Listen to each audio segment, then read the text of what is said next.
Yeah, of course. Of course I believe his team more than I believe Biden. Yes, I'm picking and choosing. I'm choosing people who are more credible than the 800-year-old man who has lied multiple times now. What the fuck? Why would his team go against what he is saying?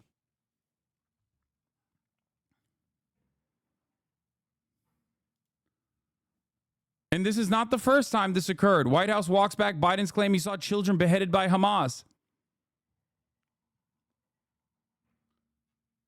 Do you also believe that Biden has surrounded himself? Do you also believe that Biden has surrounded himself with Hamas? At this point, you're basically saying, no, you don't understand. You have to believe the hallucinations of an old man, a doddering old fool, over like zero evidence being presented so far. The question you must ask yourself is this.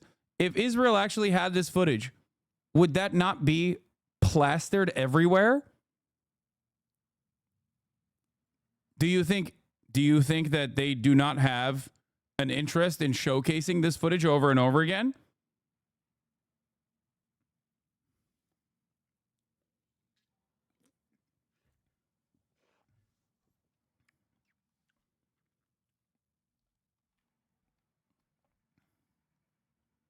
You would have seen it if it was real, trust me.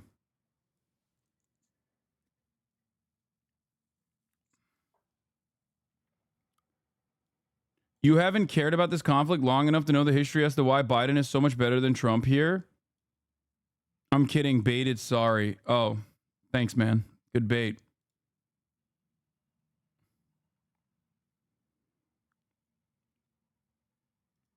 In any case, let's get back to the reaction from the rest of the world.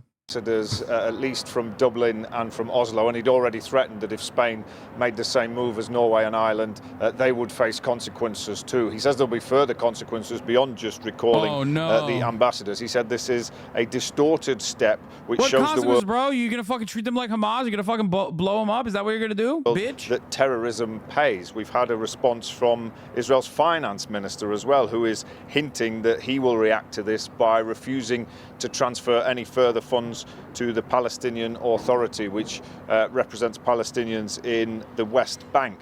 There is a feeling that Hamas has been rewarded for the attacks that it carried out on the 7th of October, that is how this is being seen by some high up in Israeli politics. We've just had a statement from Itamar Ben-Gvir, the national security minister, who said the countries that have recognized the Palestinian state today are giving a reward to murderers and abusers. And I say we will not allow a declaration about a Palestinian state. I say one more thing. In order to destroy Hamas, we need to get into Rafah all the way. That is the city in the south of Gaza. In order to return our hostages, we need to stop the fuel, determine that humanitarian aid only in exchange for humanitarian steps. So he is suggesting the reaction to this should be a step up in military action in Gaza, should be a restriction on aid to make sure that none of it is going to Hamas. And we know already that the aid situation in Gaza has been dire. In contrast, this has been welcomed by the Palestinian Authority and by... It's so psychotic, but also in a way kind of comical that like every single time the rest of the world, like Western leaders are like, hey man, you should probably not kill so many Palestinians. Like, what are we doing here? Israel will be like, I'll show you. Like the world will be like, hey, you're really restricting a lot of aid from going into Palestinians' houses, like going into Gaza. Like, it's really fucked up. Israel will be like, I'll show you. I'll fucking restrict even more aid. Ha ha! Fuck you! And it's like ridiculous. They don't understand. They don't understand that like this is only further negatively polarizing the rest of the world against them. They don't understand it.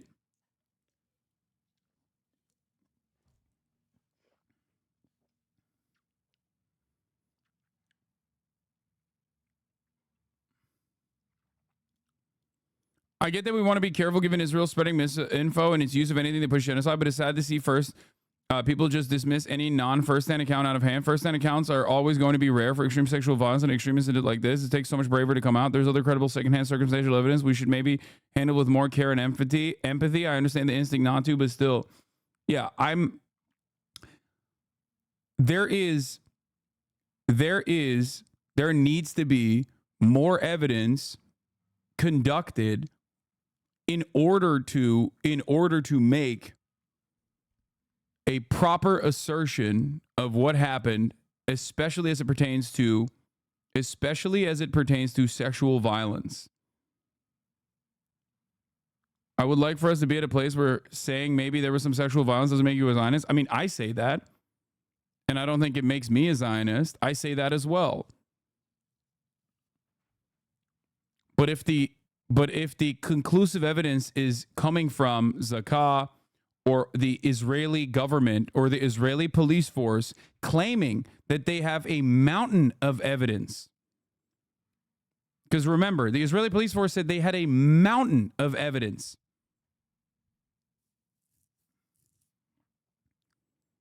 And then when questioned on it further, said they had no evidence whatsoever. Like, if all we can rely on is the word of the IDF, that's ridiculous. There is, however, evidence. There is, however, real evidence as far as like first-hand accounts and testimony, even second-hand accounts and testimony from hostages. So that part is real. That did happen, which is very important, and that was a part of the UN investigation that was conducted.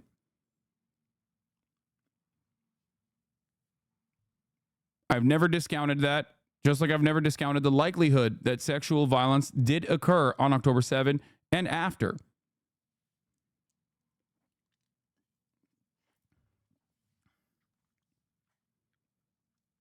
How do you dismiss accounts of kerosene and burning, but not dismiss sexual violence?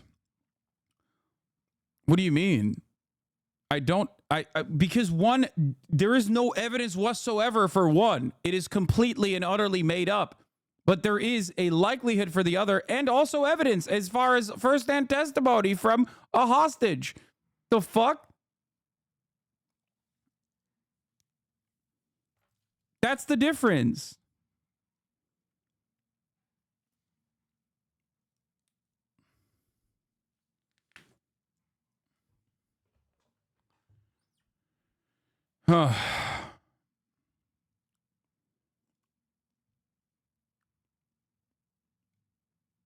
Anyway, the problem, however, is that given the intensity and proclivity for the Israeli state to lie about things like this, and also other like non-professional forensic accounting being conducted on October 7, this has muddied the waters so much that understandably many people are like, what the fuck? How am I going to believe this? How am I supposed to believe anything that Israel says?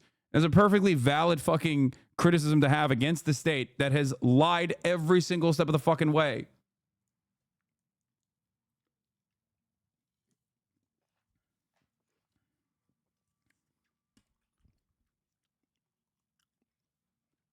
Many hostages have records of saying two different things. Also, how are you sure Israel didn't force them to lie? That's ridiculous. By the way, none of which justifies Israel's actions.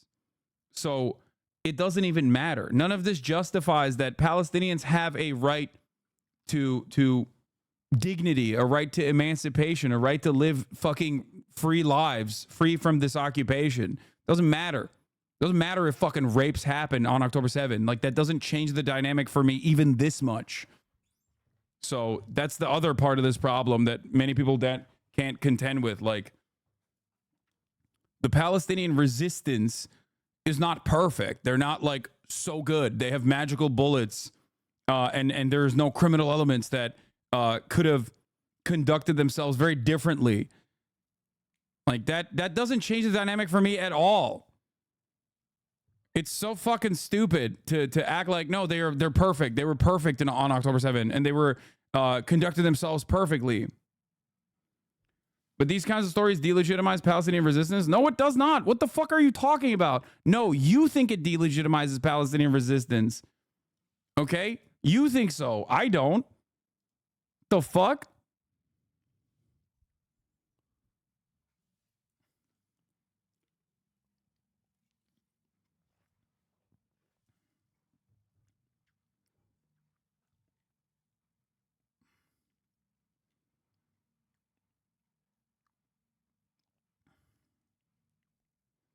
You're correct, and watch D-Freaks will clip you out of context and now calling you pro-rape. Yeah, dude. Sure.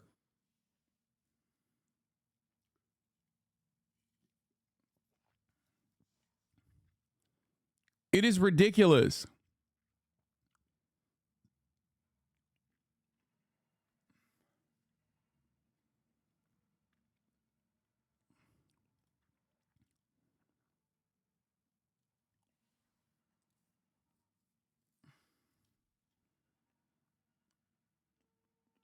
I've never been I've never had the mindset that like victims of a genocidal apartheid regime have to be perfect.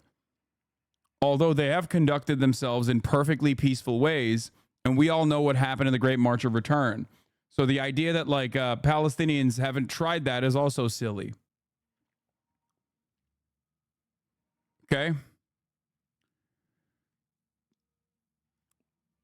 Let's finish Senior this off. figures in the Palestinian leadership. The Palestinian Authority said they welcomed the decision taken today by Spain, Norway and Ireland. And they've explained that with this important step, these countries have demonstrated their firm commitment to the two-state solution and achieving long-awaited justice for the Palestinian people. They think this moves the Palestinians closer to full recognition, full statehood accepted by all the countries of the world. But the response from Israel is that this damages Israel's security, undermines Israel's right to self-defense, and does not help the peace process in the long term. And Dan, all of this comes as we're hearing that the United Nations has halted food distribution in Rafah due to shortages and hostilities. Yeah, there's been a real difficulty getting aid into Gaza, whether that's over the land crossings or via the new maritime route that was opened up last week when the US military put in place this floating platform. We know some aid shipments have been able to get in via the sea route and via the land borders, but then there's a problem of distributing it. There's been a security issue. Some aid shipments have been ransacked by desperate Palestinians trying to get hold of food supplies and medical treatment, and that's prompted the UN to actually cease distribution. We know that very little aid's been coming in through that floating platform, despite the huge amounts of money and the effort that was put into putting that in place. They said they've got to resolve the security situation, make sure they can fairly distribute aid, make sure that it gets to the people who really need it, that it isn't intercepted and stolen. So there is a real issue here. The Israelis are being called on to ensure more humanitarian corridor safe routes so that aid workers can get around in Gaza safely, can do their work, can distribute that aid and get it to the people who need it. OK, Dan Johnson, thank you very much for the moment. And of course, we've got plenty more on that story on the BBC News website, where we continue to run a live page with. We have a major development this morning related to the war in Gaza. 3 European governments, all U.S. allies, say that they will recognize a Palestinian state next Tuesday. Now, as you know, Palestinians have wanted this for decades. MTS Tayeb is following this in East Jerusalem and has the latest on it. MTS, this is a very big deal. Can you help us understand the significance of this? Yeah. If having rapists in the neighborhood is enough to justify carpet bombing, Israel's going to need to rethink that non-extradition policy they have. Yeah, Israel is also relatively densely populated with, that sort of thing. So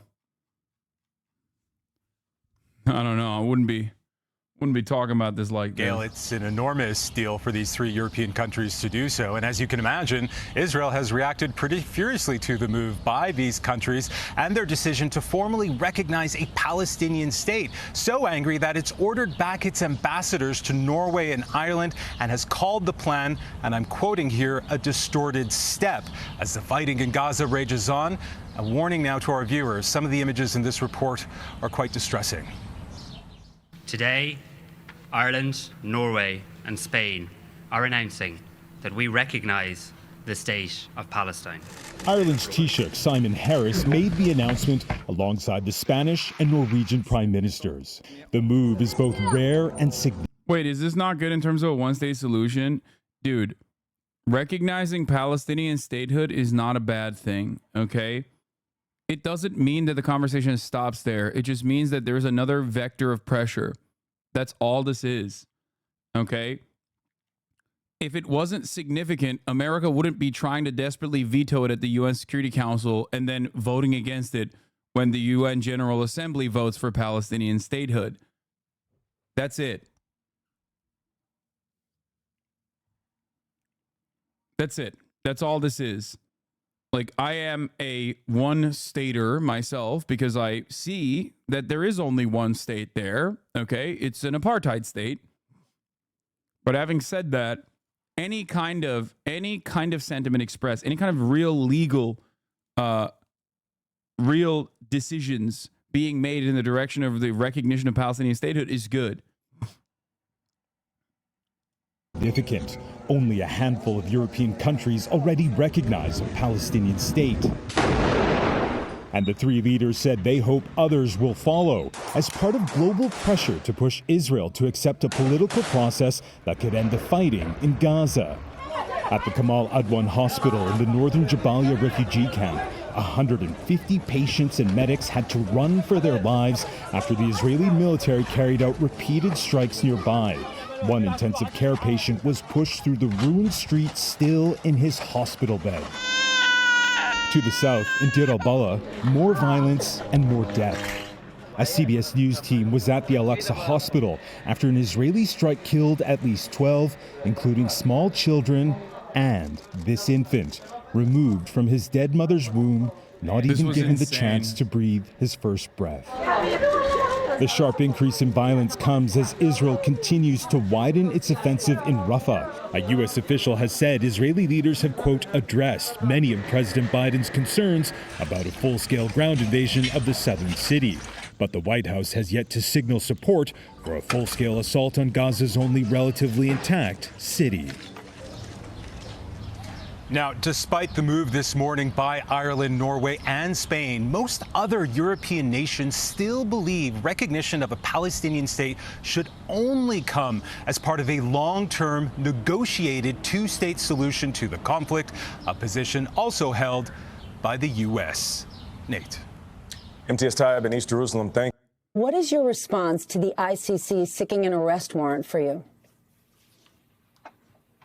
Well, I think my response is no different from President Biden, who said this is outrageous, and many people across the political spectrum in the United States and leaders of democratic countries around the world have called it exactly that. It's a rogue prosecutor who's out to demonize the one and only Jewish state, and he's doing that by first applying a false symmetry. He's equating Israel's democratically elected leaders with the terrorist tyrants of Hamas. That's like saying, well, I'm issuing arrest warrants for, after 9/11, I'm issuing arrest warrants for George Bush, but also... Okay, I've heard this exact same thing a million times over. I'm skipping it, okay? This dumb fuck went on every TV channel, refuses to talk to Israeli media directly, goes only to Western outlets and fucking chirps the same talking points over and over again. Copy paste, suck my dick. I hope you rot in prison. It would be so sick. Anyway, now let's get to the UK general election called by Prime Minister Rishi Sunak, right? Rishi in it. Oh, Rishi Rish. Ladies and gentlemen, for those of you who are in the fucking UK, let me tell you, there's a little thing called democracy, right? You probably forgot about it, considering that you've seen leadership change hands numerous fucking times at this point without a single vote being cast, yeah? It's called democracy, right? When you get to choose from one of the two fucking bellends who's the least worst option, right? Fucking hell. On the one hand, you got Rishi Rish, out of touch, billionaire's failed child, fucking major bellend, absolute knob. On the other, you got child starver Keir Starmer on a Labour Party. Two sides of the same shite coin. In the last 5 years, our country has fought through the most challenging times since the Second World War. As I stand here as your Prime Minister, I can't help but reflect that my first proper introduction to you was just over 4 years ago. I stood behind one of the podiums, upstairs in the building behind me. I told you that we faced a generation-defining moment and that we as a society would not be judged by some government action, but by the small acts of kindness that we showed one another. You met that challenge, and then some, and I have never been prouder to be British. And when I introduced the furlough scheme, I did so not because I saw a country simply in need of desperate help, albeit we were, but because I saw a country whose future hung in the balance. I could be bold and trust in the tens of millions of you at home that you would rise to the moment, or I could accept the inevitable, millions of job losses, and pick up the pieces. In truth, it was no choice at all. I have never and will never leave the people of this country to face the darkest of days alone. And you know that because you've seen it. As I did then, I will forever do everything in my power to provide you with the strongest possible protection I can. That is my promise to you. Because for so many of us, it's easy to forget the scale of what we've been through. We were hit by a pandemic that upended normal life. Who would have thought that the government would ever tell us how many times a day we could leave our homes? Then, just as we were recovering from COVID, war returned to Europe, with Putin's invasion of Ukraine sending your energy bills spiraling. I came to office, above all, to restore economic stability.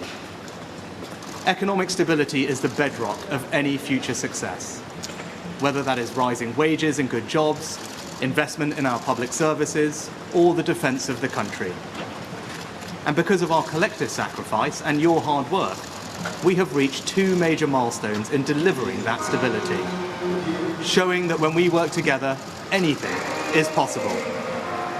Our economy is now growing faster than anyone predicted, outpacing Germany, France, and the United States. And this morning it was confirmed that inflation is back to normal. This means that the pressure on prices will ease and mortgage rates will come down. This is proof that the plan and priorities I set out are working. I recognise that it has not always been easy. Some of you will only just be starting to feel the benefits, and for some, it might still be hard when you look at your bank balance. But this hard-earned economic stability was only ever meant to be the beginning. The question now... This was the Tony Blair campaign theme song, by the way. Nice. ...is how, and who do you trust to turn that foundation into a secure future for you, your family? Priorities like what? Cutting the NHS budget, check. Demonising trans people, check. Immigrants and refugees, check and check. Right? We're doing a deportation to Rwanda, right? We're doing that as the last thing in my administration. While the British people suffer, while the hospitals in a state of disrepair, will we dump more funding into the NHS? Fuck no. Will we instead continue to be awful? Absolutely. And our country. Now is the moment for Britain to choose its future.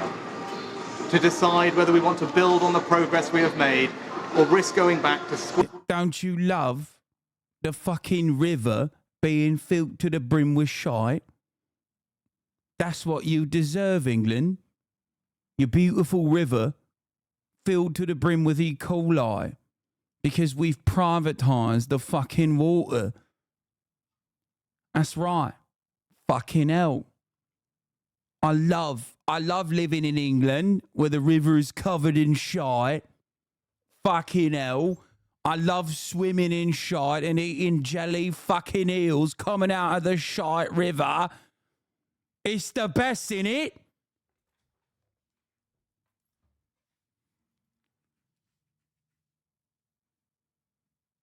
The river fucking Thames, yeah? Them's river.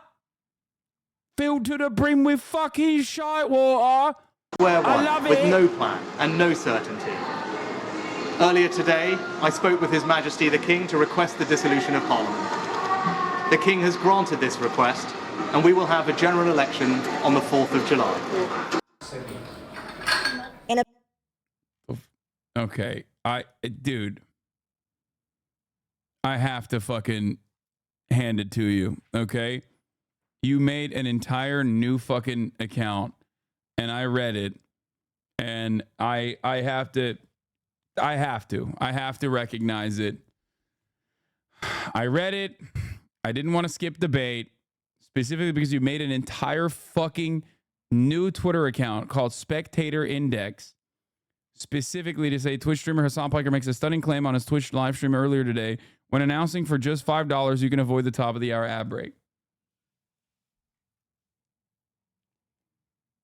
I'm hanging it up. I'm hanging it up. It's over. It's Jover. It's Jover. I stand here before you defeated in the marketplace of ideas. That's the second L I have taken today.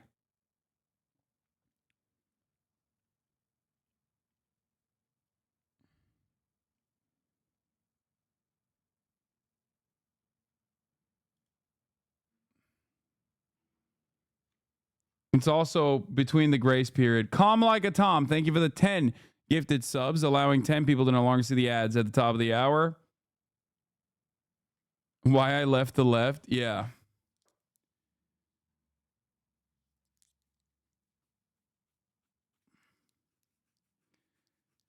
I'm glad that at least like chatters are developing better baits. I asked you to step your game up, and you have, and I'm recognizing it. Real recognize real. Okay?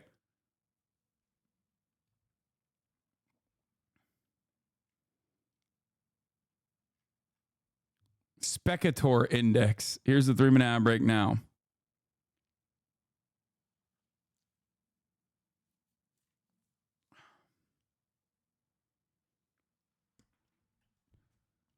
When you look at Israel and you look at England, you have two ends of the same shitty spectrum, right?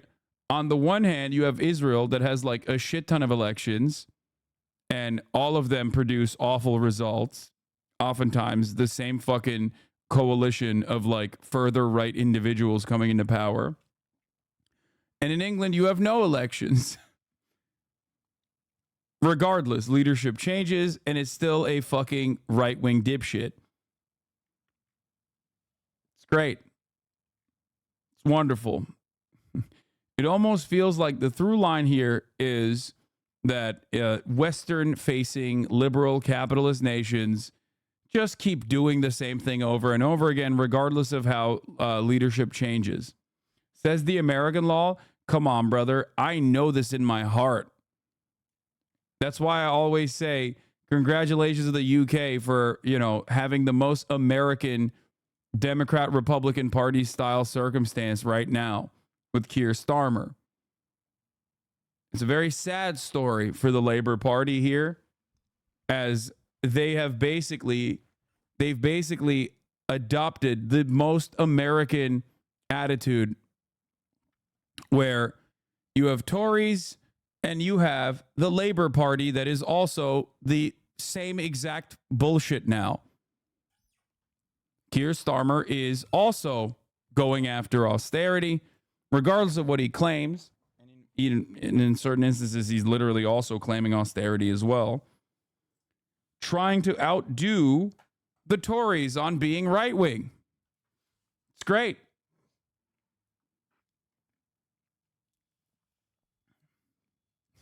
Wonderful, wonderful circumstance where every election, regardless of whether or not it's a multi-party structure or a two-party structure, always comes down to a duopoly. 99% Hitler, 98.99% Hitler. Everywhere.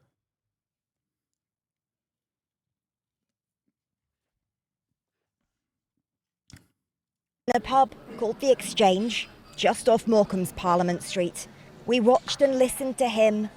And we will have a general election on the 4th of July. And then, more importantly, talk to people who will get to vote on what next for the UK. I've not been following the news today, so it's actually come as a little bit of a shock to me. I really wasn't expecting it quite so soon. But I think the country is ready for an election. I think I think it's time to go to the polls, isn't it? And let people have the say again. With inflation down, giving the PM a reason to go early, the economic optimism wasn't shared by everyone. It's making life better for certain people. But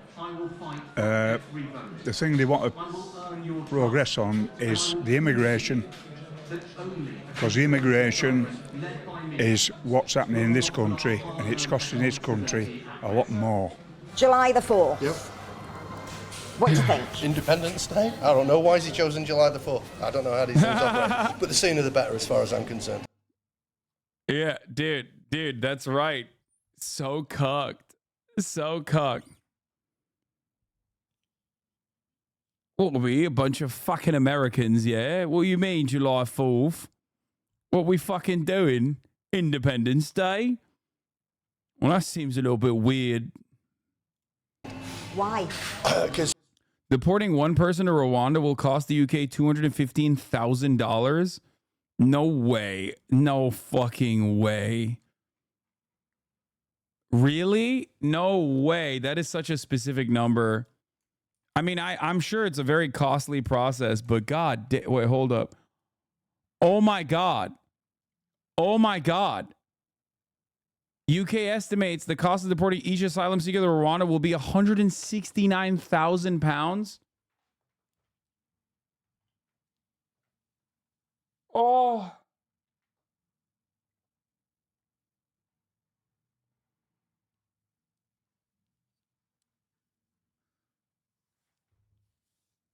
Oh.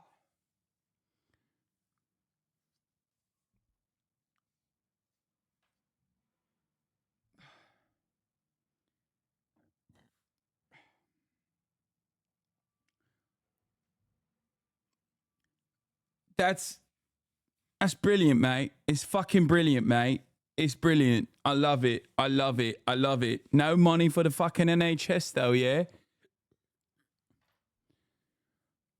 Hospitals in a state of disrepair. Price of fucking energy skyrocketing.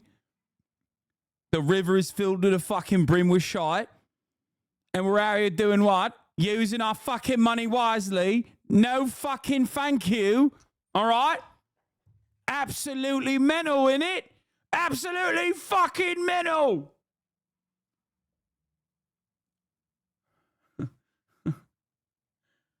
Oh. That's awesome. No, that's great, man. Every country on the planet, every country in the West, just cucking themselves.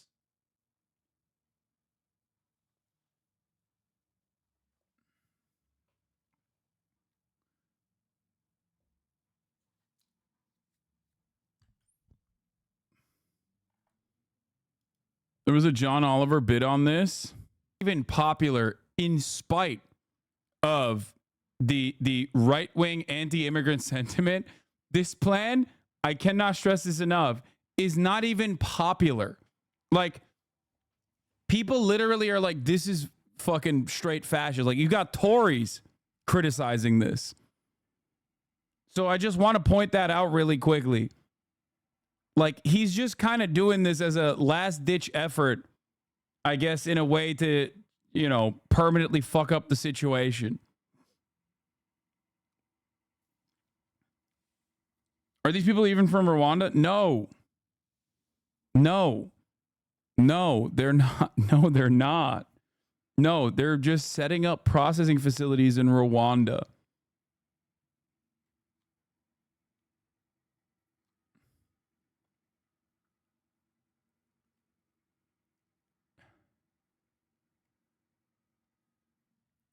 Bro, I don't know if you've noticed the exact same fucking thing that America does when we send like black envoys to the UN, but Western liberal capitalist nations love putting a brown face on white supremacist fascism. Suella Braverman is a literal fucking die-in-the-wool fascist, by the way, psychopath. Rishi is also annoying and shitty and awful in his own way, but This one is a unique demon, okay? Like, she was too racist for the fucking Tories shipping migrants, refugees, on a plane to Rwanda to, like, banish them, exile them. They are not from Rwanda. I need to explain. I need to once again explain something to people that don't understand. They're not from Rwanda. The people are not from Rwanda. We're just sending them there. Well, not we. The British are sending them there. I'm so used to fucking America doing this kind of like ridiculous cruelty that I said we for a second. Like this is some Nazi shit. Like, here, we've done a concentration camp here in Rwanda, and it's beautiful. Isn't it fucking beautiful? That's crazy. Seeing the picture of Suella Braverman standing laughing at a detention center being built in Rwanda to house refugees has sent shivers down my back. This is where the UK is now with the Conservatives in government. The Tories have no empathy, no understanding, and desire to help. Look at this. Remember this and take this image with you the next time you enter a polling booth. Now, of course, they're Indian, bro. Oh, that's the other part about this that's crazy. Because, like, depending on what time frame we're talking about, depending on what year we're talking about, there's plenty of people who would advocate for her to also be shipped off to Rwanda. And Rishi Sunak as well. That's the other part of the weird nature of putting a brown face on white supremacist fascism is that, like, you yourself will be targeted as well.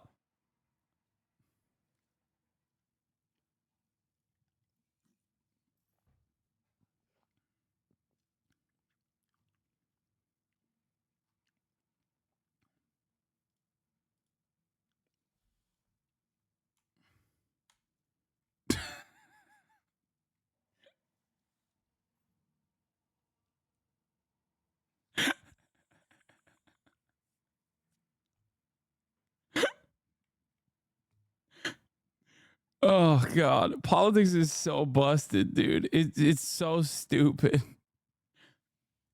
Because